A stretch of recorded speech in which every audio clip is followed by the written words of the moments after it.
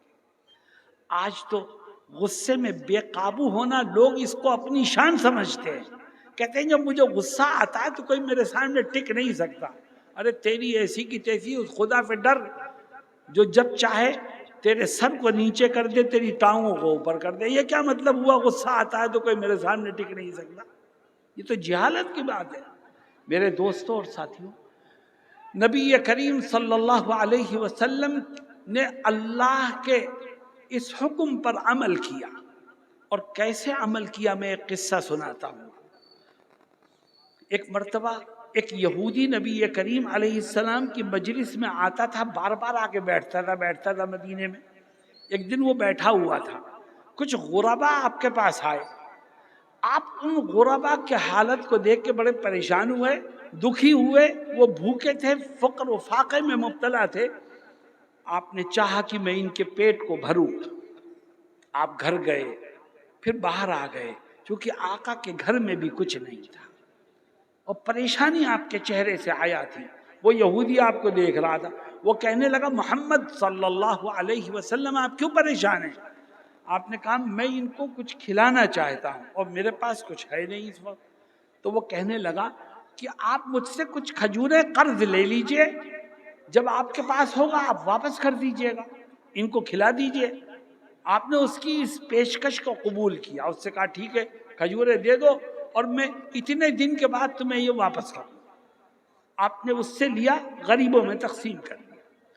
مدت طے ہو گئی تھی کہ اتنی مدت کے بعد میں واپس کروں گا۔ ابھی وہ مدت پوری نہیں ہوئی تھی، اس میں ٹائم باقی تھا۔ وہ یہودی آ گیا، آپ لوگوں کے درمیان بیٹھے تھے، ہر طرف سے لوگ آپ کے ارد گرد جمع تھے۔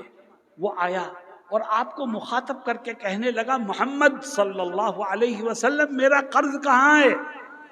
آپ میرا قرض کھا کے بیٹھ گئے، نعوذ باللہ، آپ نے ابھی تک واپس ہی نہیں کیا۔ آپ کے آبا و اجداد کا بھی یہی طریقہ تھا، وہ لوگوں کے پیسے اور ان کا مال کھا جاتے تھے، نعوذ باللہ من ذالک۔ جو اس کے منہ میں آیا وہ اول فول بکا۔ آپ چپ چاپ بیٹھے مسکراتے رہے، کچھ نہیں کہا۔ حضرت عمر رضی اللہ عنہ کھڑے ہوئے، کہنے لگے حضور اجازت ہو میں اس کا سر تن سے جدا کر دیتا ہوں۔ آپ نے فرمایا نہیں عمر ایسا مت کرو، تم اسے لے جاؤ، اور اتنی کھجور اس کی میرے اوپر قرض ہے، تول کر کے اتنی کھجور اس کو دے دو اور کچھ زائد بھی دے دینا۔ حضرت عمر نے اس کا ہاتھ پکڑا، اسے لے گئے، کھجور اس کو تول کر کے دی اور کہا قرض ادا ہو گیا، اور یہ لے مزید تو کچھ اور زائد لے جا۔ اس نے کہا میں زائد نہیں لیتا۔ پھر وہ حضرت عمر سے کیا بولتا ہے، کہتا ہے عمر تم مجھے پہچانے نہیں، میں فلاں یہودی عالم ہوں۔ مدینے میں وہ مشہور تھا، اس نے اپنا نام بتایا۔ حضرت عمر رضی اللہ عنہ نام سن کے پہچان گئے۔ حضرت عمر اس سے کہتے ہیں کہ تو یہودی عالم ہے، تجھے میرے آقا کی شان پتہ ہے، پھر بھی تو نے ان کی شان میں اتنی گستاخی کی، ان کو برا بھلا کہا، ان کے آبا و اجداد کو برا بھلا کہا، ان کے اوپر الزامات لگائے، تجھے شرم نہیں آئی؟ تو وہ یہودی جواب کیا دیتا ہے، وہ کہتا ہے کہ میں نے نبی کریم علیہ السلام کی نشانیاں پڑھی تھی توریت میں آپ کی مجلس میں آتا تھا، آپ کی مجلس میں آتا تھا اور آپ کی نشانیوں پر غور کرتا تھا۔ میں نے جتنی نشانیاں پڑھی تھی سب سچی پائی، صرف ایک نشانی باقی رہ گئی تھی۔ میں نے یہ بھی پڑھا تھا کہ جب کوئی غصے والی بات ان کے سامنے آئے گی تو وہ ہمیشہ اپنے غصے کو قابو اور کنٹرول میں رکھیں گے۔ میں جانچنا چاہتا تھا کہ ابھی قرض کو واپس کرنے کی مدت نہیں آئی، پھر بھی میں نے رک کر کے ان کو برا بھلا کہا، ان کے آبا و اجداد کو برا بھلا کہا، ان کی شان میں گستاخی کی، مگر اس غضبناک غصے والے موقع پر بھی وہ مسکراتے رہے، انہوں نے اپنے غصے کو قابو میں رکھا۔ عمر ان کی یہ نشانی بھی پوری ہو گئی، اور آؤ تم گواہ رہنا کہ میں کلمہ شہادت پڑھ کے اسلام میں داخل ہوتا۔ میرے دوستوں اور ساتھیوں، اسلام کا یہ طرۂ امتیاز ہے کہ نبی نے اس کی تعلیمات کو صرف امت کے سامنے پیش ہی نہیں کیا ہے بلکہ عمل کرا کے عمل کر کے دکھایا ہے۔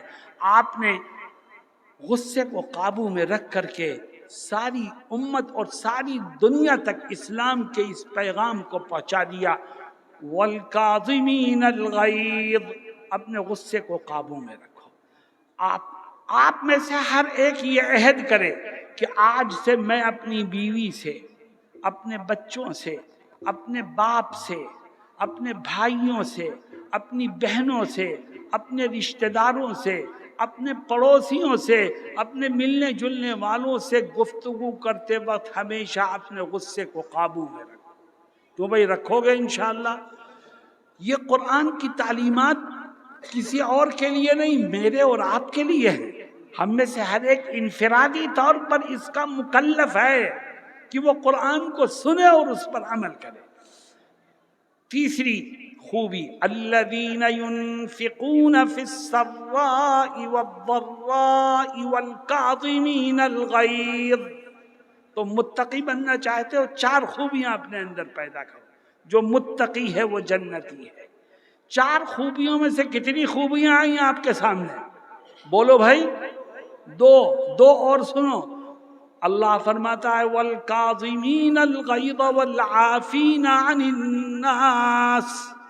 اگر تم متقی بننا چاہتے ہو تو نماز، روزہ، حج، زکوٰۃ کے ساتھ ساتھ یہ 4 خوبیاں اپنے اندر پیدا کرو۔ اس میں سے دوسری خوبی، مسلمانوں گریبان میں جھانکو، یہ خوبی ہے کہ نہیں ہے؟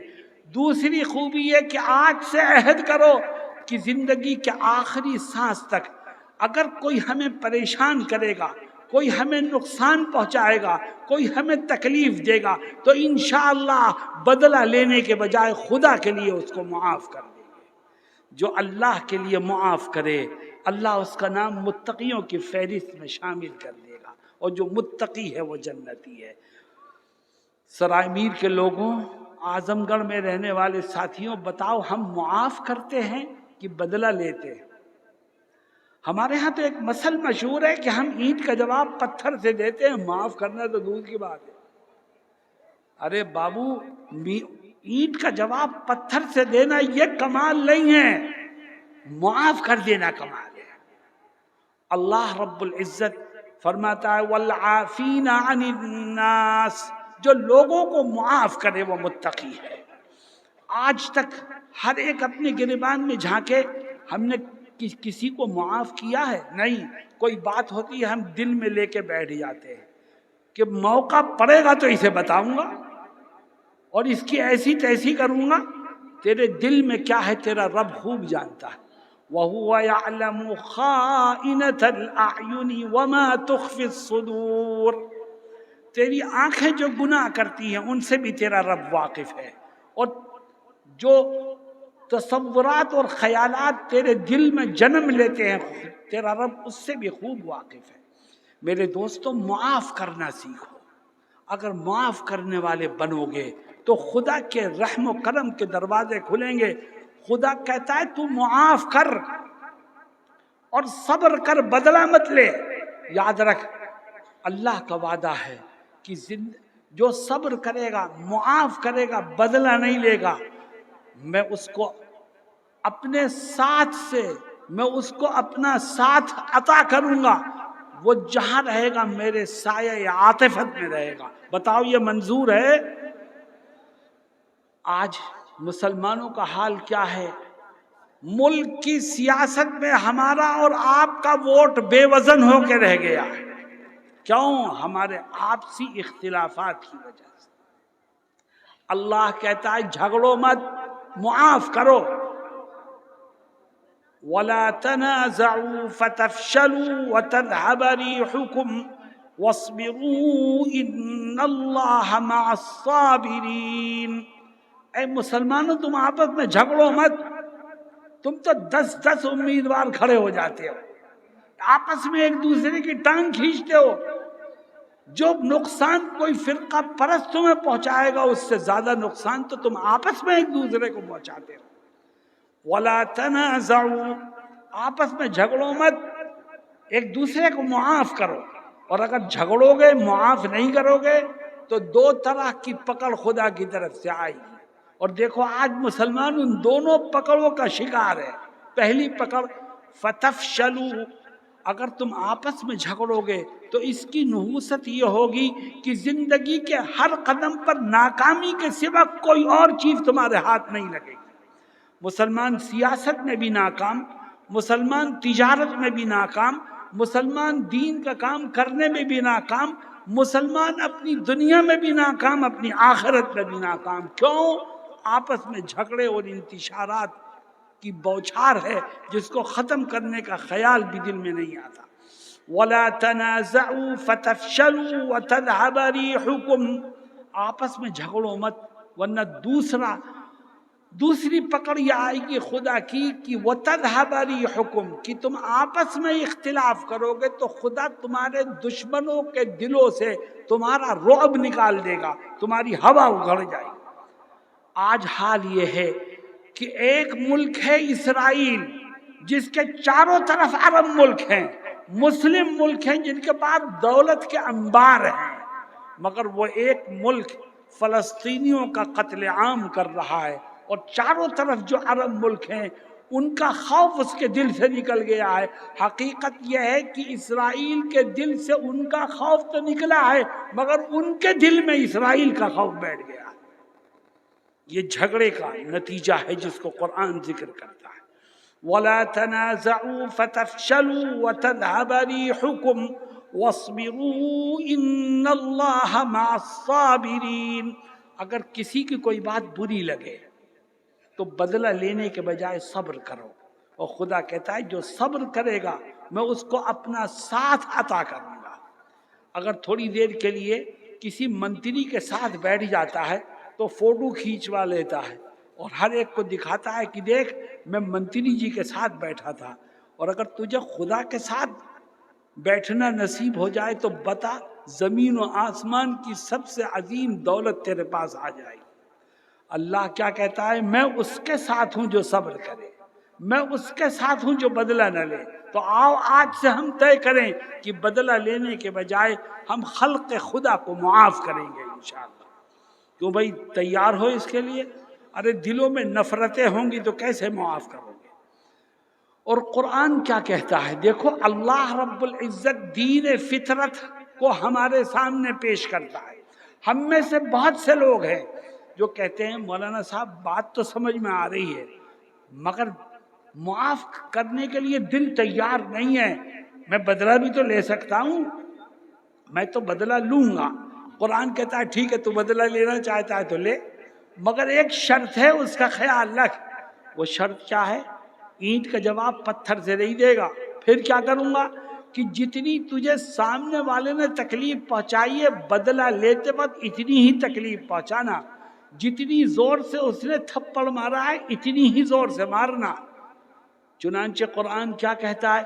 وَإِنْ عَاقَبْتُمْ فَعَاقِبُوا بِمِثْلِ مَا عُوقِبْتُمْ بِهِ وَلَئِنْ صَبَرْتُمْ لَهُوَ خَيْرٌ لِلصَّابِرِينَ، اگر تم بدلہ لینا چاہتے ہو تو بدلہ لیتے وقت سامنے والے کو اتنی ہی تکلیف پہنچاؤ جتنی اس نے تم کو پہنچائی ہے۔ اگر تم نے بدلہ لیتے وقت جذبات سے چور ہو کر غصے میں اس کو زیادہ تکلیف دے دی تو یاد رکھو اب تم ظالم ہو، وہ مظلوم ہے، اب خدا کی مدد تمہارے ساتھ نہیں، خدا کی مدد اس کے ساتھ ہے۔ وَلَئِن صَبَرْتُمْ لَهُوَ خَيْرٌ لِلصَّابِرِينَ، اور اگر تم صبر کر کے اس کو معاف کر دو تو اللہ تمہیں اجر عظیم سے مالا مال فرمائے گا۔ آؤ ہم طے کریں کہ انشاءاللہ ہم معاف کریں گے۔ کیوں بھائی تیار ہو اس کے لیے؟ اور دیکھو اللہ کے نبی نے، میں نے جو بات کہی تھی میں پھر اسے دہراتا ہوں کہ اللہ کے نبی نے صرف قرآن کی تعلیمات کو پیش ہی نہیں کیا ہے، عمل کر کے دکھایا ہے۔ نبی کریم صلی اللہ علیہ وسلم کے اوپر جب مکۃ المکرمہ میں عرصہ حیات کو تنگ کر دیا گیا اور ظلم و ستم کی انتہا کر دی گئی تو خدا کی طرف سے حکم ہوا کہ آپ مکہ چھوڑ کے مدینے جائیے۔ ہجرت کا حکم آ گیا، آپ مدینے آ گئے، کچھ سال گزرے، اللہ نے آپ کو قوت اور طاقت عطا فرمائی اور پھر حکم دیا کہ جس مکے سے آپ کو مجبور ہو کے نکلنا پڑا تھا آپ جائیے، اپنے ساتھیوں کے ساتھ جائیے، صحابہ کے لشکر کو لے کے جائیے، انشاءاللہ فتح و نصرت آپ کے قدموں کو چومے گی۔ اِنَّا فَتَحْنَا لَكَ فَتْحًا مُبِينًا۔ اللہ کے نبی علیہ السلام مکہ المکرمہ کی طرف چلتے ہیں، مکہ فتح ہو جاتا ہے۔ وہ سرداران قریش جنہوں نے ظلم و ستم کی انتہا کی تھی، آج ان کے پاس طاقت نہیں تھی کہ وہ آپ کا اور آپ کے ساتھیوں کا مقابلہ کر سکے۔ صحابہ ان سب کو پکڑ کے لائے، ان کے ہاتھ پیچھے بندھے ہوئے تھے، مجرموں کی طرح سے وہ سامنے کھڑے تھے۔ اب دیکھو نبی کیا کہتا ہے، آپ پوچھتے ہیں ان سے، سرداران قریش سے جنہوں نے آپ کو ایک ایک قطرہ پانی کے لیے ترسایا، جنہوں نے حضرت بلال کو تپتی ہوئی ریت پر لٹا کر پتھر ان کے سینے پہ رکھا، جنہوں نے حضرت سمیہ کو قتل کیا، جنہوں نے صحابہ کو ہر طرح کی پریشانیوں میں مبتلا کیا، آپ ان سے پوچھتے ہیں کہ یہ بتاؤ تمہیں کیا سزا دی جائے؟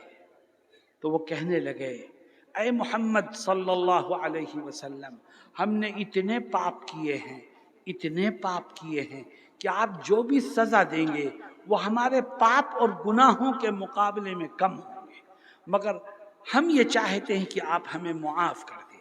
تو آقا فوراً کیا جواب دیتے ہیں؟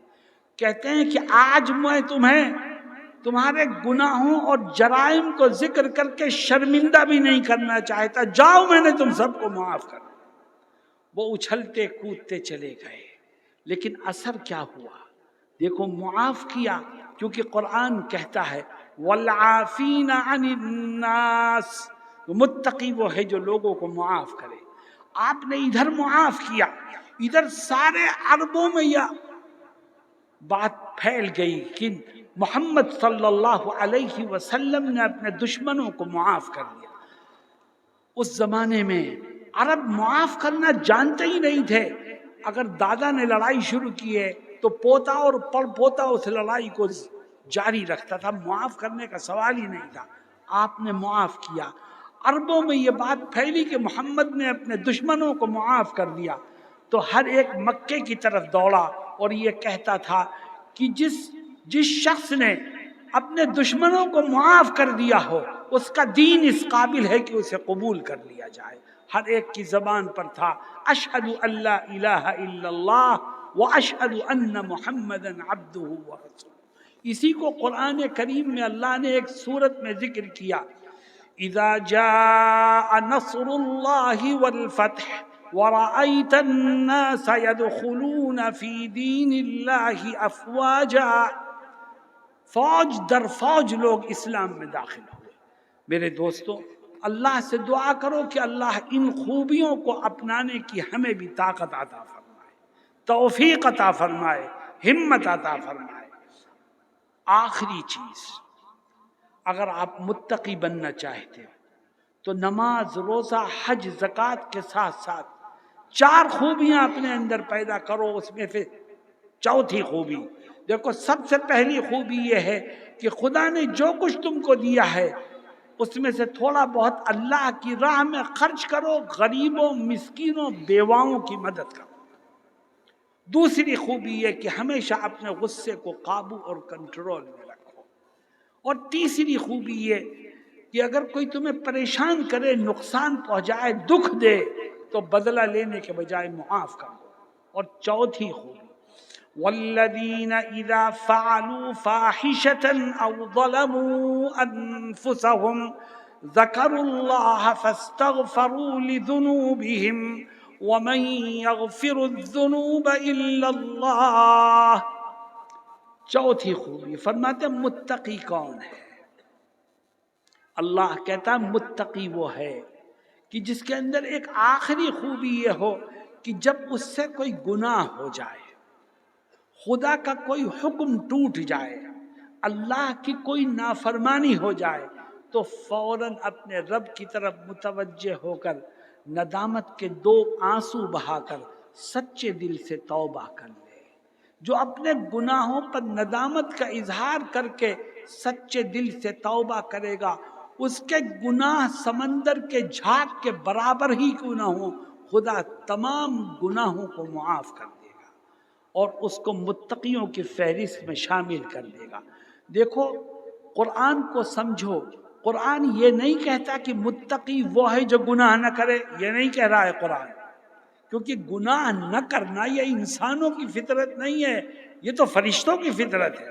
تو اس لیے قرآن یہ نہیں کہتا کہ متقی وہ ہے جو گناہ نہ کرے، نہیں، قرآن یہ کہتا ہے متقی وہ ہے کہ جب اس سے گناہ ہو تو فوراً سچے دل سے توبہ کر لے۔ غور کرو ذرا، گریبان میں جھانکو، صبح سے شام تک کتنے گناہ ہوتے ہیں۔ ہماری آنکھیں گناہ کرتی ہیں، ہمارے کان گناہ کرتے ہیں، ہماری زبانیں گناہ کرتی ہیں، ہمارے ہاتھ اور پیر گناہ کرتے ہیں، لیکن دن پر دن گزر رہے ہیں، ہمیں توبہ کرنے کی توفیق نہیں ہوتی۔ والذین اذا فعلوا فاحشة او ظلموا انفسهم ذکروا اللہ فاستغفروا لذنوبهم۔ اللہ بڑا معاف کرنے والا ہے، لیکن معاف کس کو کرے گا؟ جو معافی مانگے گا، توبہ قبول کرنے والا ہے۔ کس کی توبہ قبول کرے گا؟ جو توبہ کرے گا۔ میرے دوستوں اور ساتھیوں، آج سے ایک بات طے کرو کہ 24 گھنٹے میں سے تھوڑا سا وقت نکال کر تنہائی میں اپنے رب کے سامنے بیٹھ کر اپنے گناہوں پر سچے دل سے توبہ کیا کریں۔ کیا اس کام کے لیے 24 گھنٹوں میں سے 10 منٹ نکالنا مشکل ہے؟ بولو بھائی، نکالو گے؟ اللہ کے نبی علیہ السلام کیا کہتے ہیں؟ فرماتے ہیں جو شخص تنہائی میں تھوڑی دیر کے لیے بیٹھ کر اپنے رب کو یاد کرے اور اپنے گناہوں پر ندامت کا اظہار کرے، کل خدا اس کو میدان محشر میں اپنے عرش کے سائے میں جگہ عطا فرمائے گا۔ وَرَجُلٌ ذَكَرَ اللَّهَ خَالِيًا فَفَاضَتْ عَيْنَاهُ، وہ شخص جو تنہائی میں اپنے خدا کو یاد کرے اور اس کی آنکھوں سے آنسو گرنے لگے، خدا اس کو اپنے عرش کے سائے میں جگہ عطا فرمائے۔ آج ہمیں رونا تو دور کی بات ہے، گناہوں کو یاد کر کے شرمندگی کا اظہار کرنا بھی نہیں آتا۔ یہی وجہ ہے کہ مصیبتوں نے ہمیں گھیرا ہے، یہی وجہ ہے کہ پریشانیوں نے ہمارے گھروں کے دروازوں کو دیکھا ہے۔ قرآن اعلان کرتا ہے، کہتا ہے تو توبہ تو کر۔ اللہ کیا کرے گا؟ وَإِنِّي لَغَفَّارٌ لِمَن تَابَ وَآمَنَ وَعَمِلَ صَالِحًا ثُمَّ اهْتَدَىٰ، میں بڑا معاف کرنے والا ہوں اس کو جو سچے دل سے توبہ کرے اور اپنی زندگی کو سدھار لے۔ کتنے لوگ یہاں بیٹھے ہیں جن کے چہروں پر داڑھیاں نہیں ہیں؟ بتاؤ اپنے چہرے کو نبی کی سنت سے سجانے کو تیار ہو کہ نہیں؟ کتنے لوگ یہاں بیٹھے ہیں جو 5 وقت کی نماز پابندی سے پڑھتے ہی نہیں؟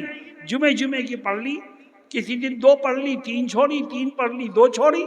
ارے اپنی زندگی کو سدھارو، پھر دیکھو خدا تمہاری مشکلات کو کس طرح دور کرتا ہے۔ زندگی کو سدھارنے کے لیے تیار نہیں، جمعیت یہ کر دے، کانگریس یہ کر دے، فلاں یہ کر دے، کوئی آپ کی مدد نہیں کر سکتا۔ مدد کرنے والی ذات اللہ کی، اور اللہ کی مدد ہمارے اور آپ کے سدھرنے پر موقوف ہے۔ قرآن کیا کہتا ہے؟ ان اللہ لا یغیر ما بقوم حتی یغیروا ما بانفسہم وَإِذَا أَرَادَ اللَّهُ بِقَوْمٍ سُوءًا فَلَا مَرَدَّ لَهُ، اللہ کہتا ہے جب تک کوئی قوم خود اپنے حالات کو نہیں بدلتی، خدا بھی ان کے حالات کو نہیں بدلا کرتا۔ آؤ ہم طے کریں کہ ہم اپنی زندگی میں قرآن کی تعلیمات کو شامل کریں گے، ہم نمازوں کی پابندی کریں گے، ہم اپنے آپ کو آنکھوں کے گناہوں سے بچائیں گے۔ جتنے ساتھی یہاں بیٹھے ہیں ہر ایک کے پاس ملٹی میڈیا موبائل ہے، اور آج اس کے مس یوز سے ہمارے نوجوانوں کی زندگیاں برباد ہو رہی ہیں۔ آنکھیں بھی گناہ کرتی ہیں، کان بھی گناہ کرتے ہیں۔ خوف خدا دل سے نکل گیا، اس رب سے ڈر جو تیری آنکھوں کی روشنی کو بھی چھین سکتا ہے، اس رب سے ڈر جو تجھے پاگل اور دیوانہ بھی بنا سکتا ہے، اس رب سے ڈر جو تجھے اپاہج اور معذور بھی کر سکتا ہے۔ کمرے میں بند ہو کر کے اندر سے کنڈی لگا کر موبائل ہاتھ میں لے کے تو بلو پکچریں دیکھتا ہے اور بہت اطمینان سے بیٹھا رہتا ہے. کیا کنڈی بند ہے، نہ ماں آ سکتی ہے، نہ باپ، نہ بھائی آ سکتا ہے، نہ بہن. ارے بے وقوف، تیرے دل سے اپنے رب کا ڈر نکل گیا ہے. وہ تو تجھے 70 پردوں کے پیچھے بھی دیکھ سکتا ہے. بتا اس سے بھاگ کے کہاں جائے گا؟ اس کی پکڑ آ گئی تو کب کیا ہوگا؟ والذین اذا فعلوا فاحشة او ظلموا انفسهم ذکروا اللہ فاستغفروا لذنوبهم. جو سچے دل سے توبہ کرتا ہے اللہ اس کے گناہوں کو معاف کر دیتا ہے. کس طرح گناہ معاف کرتا ہے؟ حدیث شریف میں نبی کریم علیہ السلام فرماتے ہیں کہ اللہ کہتا ہے، حدیث قدسی ہے، کیا کہتا ہے؟ یا ابن آدم لو بلغت ذنوبك عنان السماء ثم استغفرتنی غفرت لك ولا ابالی. ابن آدم، تجھ سے اتنے گناہ ہو گئے، اتنے گناہ ہو گئے کہ اگر ان کا چٹا لگایا جائے تو زمین سے آسمان تک تیرے گناہ پہنچ جائیں، پھر بھی فکر مت کر، سچے دل سے توبہ کر، میں سارے گناہوں کو معاف کر دوں گا. اور معاف ہی نہیں کرتا، وہ بڑا رحیم ہے. وہ صرف معاف ہی نہیں کرتا، کیا کہتا ہے؟ إِلَّا مَن تَابَ وَآمَنَ وَعَمِلَ عَمَلًا صَالِحًا فَأُولَئِكَ يُبَدِّلُ اللَّهُ سَيِّئَاتِهِمْ حَسَنَاتٍ. وہ کہتا ہے تو سچے دل سے توبہ کر اور اپنی زندگی کو سدھار لے تو میں تیرے گناہوں کو معاف ہی نہیں کروں گا بلکہ تیری برائیوں کو بھی نیکیوں سے بدل دوں گا. میرے دوستوں اور ساتھیوں، یہ قرآن کی وہ تعلیمات ہیں جن کو ہم نے اختیار کر لیا تو ہم متقی بن گئے. جو متقی ہے وہ جنتی ہے، اور جو متقی ہے ساری دنیا مل کر بھی اس کا بال بھی بیکا نہیں کر سکتا. کوئی اس کو نہ جانی نہ مالی نقصان پہنچا سکتا ہے، نہ اس کی عزت و آبرو پر کوئی آنچ آ سکتی ہے. آج ہم نے قرآن کو چھوڑا، دین کو چھوڑا، تو مصیبتوں نے ہمارے گھروں کے دروازوں کو دیکھ لیا. اللہ رب العزت ہمیں کہنے سننے سے زیادہ عمل کی توفیق عطا فرمائے. مجھے خوشی ہے اس بات کی کہ آپ کے سرائے میر میں اتنا بڑا اجتماع ہوا اور لوگ بہت پرسکون انداز سے بیٹھے ہیں. مجھے لگتا ہے کہ میں بولتا رہوں تو یہ فجر تک سنتے رہیں گے، مگر میرے دوستو اس سے کچھ حاصل ہونے والا نہیں. جو سنا ہے اس پر عمل کرو، یہی اس کا پیغام ہے. میں حضرت مفتی اشفاق صاحب اور ان کے ساتھیوں کو مبارکباد دیتا ہوں. سرائے میر کی مقامی جمعیت، مولوی سلیم اور مولوی فیصل کو بھی مبارکباد دیتا ہوں. اللہ رب العزت ان سب کی محنت کو قبول فرمائے اور سب کو جزائے خیر عطا فرمائے، اور ہمیں بار بار دین کی نسبت پر مل بیٹھنے کا موقع عطا فرمائے. وآخر دعوانا ان الحمد للہ رب العالمین. درود شریف پڑھ لیجئے بھائی. اللہم لک الحمد کلہ ولک الشکر کلہ. اللہم لک الحمد حمدا کثیرا ولک الشکر شکرا وفیرا. اللہم لک الحمد حمدا دائما بدوامک ولک الحمد ملء السماوات وملء الأرض وملء ما بینہما وملء ما شئت من شيء بعد. اللهم صل على سيد المرسلين وإمام المتقين وقائد الغر المحجلين ورسول رب العالمين سيدنا محمد المصطفى والمجتبى وعلى آله الطيبين الطاهرين. ربنا آتنا في الدنيا حسنة وفي الآخرة حسنة وقنا عذاب النار وقنا عذاب القبر وقنا عذاب الحشر وقنا عذاب الدنيا. اللهم إنا نسألك العفو والعافية والمعافاة الدائمة في الدين والدنيا والآخرة. اللهم باعد بيننا وبين خطايانا كما باعدت بين المشرق والمغرب. اللهم نقنا من الذنوب كما ينقى الثوب الأبيض من الدنس. اللهم اغسل خطايانا بالماء والثلج والبرد. اللهم اغفر لنا ما قدمنا وما أخرنا وما أسررنا وما أعلنا وما أنت أعلم به منا. أنت المقدم وأنت المؤخر، لا إله إلا أنت، والشر ليس إليك والمهدي من هديت. تباركت ربنا وتعاليت. نستغفرك اللهم ونتوب إليك. نستغفرك اللهم ونتوب إليك. نستغفرك اللهم ونتوب إليك. اے اللہ تو بڑا رحیم ہے، تو بڑا کریم ہے، تو بڑا معاف کرنے والا ہے۔ اے اللہ ہم اپنے گناہوں پر نادم ہیں۔ ہم نے دن کے اجالے میں گناہ کیے، راتوں کے اندھیرے میں گناہ کیے، جان بوجھ کر گناہ کیے، انجانے میں گناہ کیے۔ اے اللہ ہم اقراری مجرم ہیں، سچے دل سے توبہ کرتے ہیں۔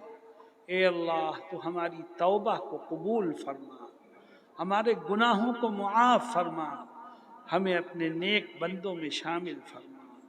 اے اللہ آج امت بہت پریشان ہے، نہ جان محفوظ ہے، نہ مال، نہ عزت و آبرو محفوظ ہے۔ اے اللہ ہم خطا کار ہیں، بدکار ہیں، سیاہ کار ہیں، مگر تیرے حبیب کے امتی ہیں۔ اے اللہ اپنے حبیب کے صدقے میں اس امت پر رحم فرما، کرم فرما، فضل فرما۔ اے اللہ ہمیں قرآن کریم سے جڑنے کی توفیق عطا فرما، اپنے نبی کے اسوے کو اور آپ کے طریقوں کو اپنانے کی توفیق عطا فرما۔ اے اللہ ہم نے قرآن کی تعلیمات کو سنا ہے، ہم اس پر عمل کا ارادہ رکھتے ہیں۔ اے اللہ ہمارے ارادے کو قبول فرما، ہمارے لیے عمل کی راہوں کو آسان فرما۔ اے اللہ ہمیں اپنے راستے پر خرچ کرنے کی توفیق عطا فرما، پریشان حال اور مصیبت زدہ لوگوں کے کام آنے کی توفیق عطا فرما۔ اے اللہ ہمیں غصے کو قابو اور کنٹرول میں رکھنے کی توفیق عطا فرما۔ اے اللہ ہمیں لوگوں کو معاف کرنے کی توفیق عطا فرما۔ اے اللہ ہمیں توبہ و استغفار کی توفیق عطا فرما۔ اے اللہ اس ملک کو امن و امان کا گہوارہ بنا دے۔ اے اللہ ہندو، مسلمان، سکھ، عیسائی سب کے دلوں کو جوڑ دے۔ اے اللہ الفت اور محبت کی فضا کو عام فرما دے۔ اے اللہ نفرت کے سوداگروں کو خائب و خاسر فرما دے، نفرت کی سیاست کرنے والوں کو ناکام فرما دے۔ اے اللہ اپنے بندوں اور اپنی مخلوق کے درمیان محبت کو عام فرما دے۔ اے اللہ ہر جگہ امن و امان کو قائم فرما دے۔ اے اللہ جھگڑوں، فتنوں، فسادات سے اس دھرتی کو پاک اور صاف کر دے۔ اے اللہ مسجدوں کی حفاظت فرما، مدرسوں کی حفاظت فرما، اوقاف کی حفاظت فرما۔ اے اللہ مسلمانوں کی جان و مال، عزت و آبرو کی حفاظت فرما، دین و ایمان کی حفاظت فرما۔ اے اللہ ہر خیر سے امت کو مالا مال فرما، ہر شر سے امت کی حفاظت فرما۔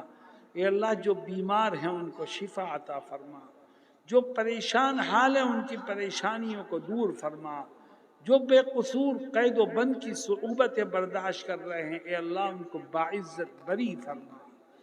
اے اللہ رزق حلال عطا فرما، کاروبار میں برکت عطا فرما۔ اے اللہ کاروبار میں برکت عطا فرما۔ اے اللہ ہر خیر سے امت کو مالا مال فرما۔ اے اللہ جن کے گھروں میں بن بیاہی بالغ بچیاں بیٹھی ہیں اے اللہ ان کے لیے غیب سے اچھے رشتوں کو پیدا فرما۔ اے اللہ ہماری تمام دعاؤں کو اپنے حبیب حضرت محمد مصطفیٰ صلی اللہ علیہ وسلم کے صدقے اور طفیل میں قبول فرما۔ اے اللہ اس پروگرام کو منعقد کرنے میں جن ساتھیوں نے جانی، مالی تعاون پیش کیا ہے، اے اللہ ان سب کے تعاون کو قبول فرما اور ان کو بہترین اجر و ثواب عطا فرما۔ وصلی اللہ علی سیدنا محمد وعلی آلہ وصحبہ اجمعین برحمتہ۔ بھئی میں سلام کرتا ہوں، سلام کا جواب مسافے کے لیے بھیڑ بتلانا ممکن ہی نہیں ہے، اتنی بڑی بھیڑ سے مسافہ کرنا۔ السلام علیکم ورحمۃ اللہ وبرکاتہ۔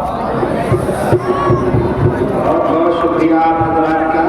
اذان ہوگی پھر نماز پڑھی جائے گی، اس کے بعد کھانے کا نظام ہے، آپ حضرات کھانا کھا کر کے جائیں گے۔